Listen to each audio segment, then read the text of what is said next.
നീതീകരിക്കാൻ പറ്റാത്ത അവിശ്വസനീയമായ കൊലപാതകങ്ങൾ, ജീവൻ കൊടുത്ത കുഞ്ഞിനെ ഇല്ലാതാക്കുന്ന കൊടുപാതകികൾ, എങ്ങനെയെന്ന് ആശ്ചര്യപ്പെടുമ്പോൾ കൊലയാളിക്ക് ചുറ്റും വന്നു ചേരുന്ന മറ്റു പേരുകൾ, വിരൽ ചൂണ്ടുന്ന അനുഭവങ്ങൾ, എല്ലാം ഒന്നു തന്നെ: സമൂഹത്തിന്റെ സദാചാര വെറിയോടുള്ള ഭയം. വർഷം ഒന്നായിട്ടില്ല.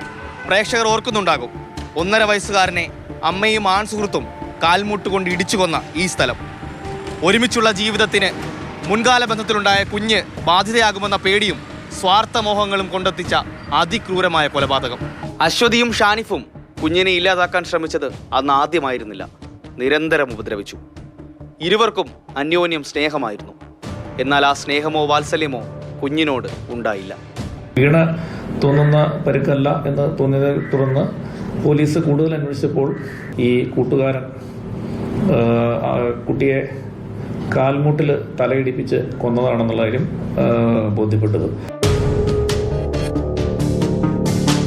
നോറ മരിയയ്ക്കും കൊല്ലപ്പെടുമ്പോൾ പ്രായം 1.5 വയസ്സ്.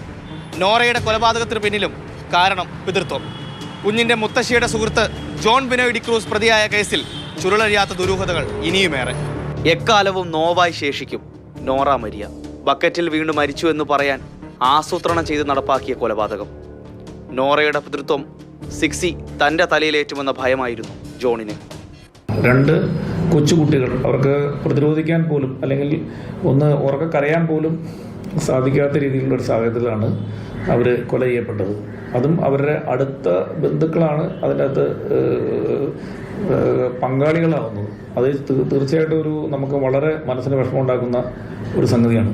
പ്രോ ആക്റ്റീവായിട്ട് അങ്ങോട്ട് ചെന്ന് നടപടിയെടുക്കാനുള്ള ശ്രമങ്ങൾ നമ്മൾ എപ്പോഴും നടത്താറുണ്ട്.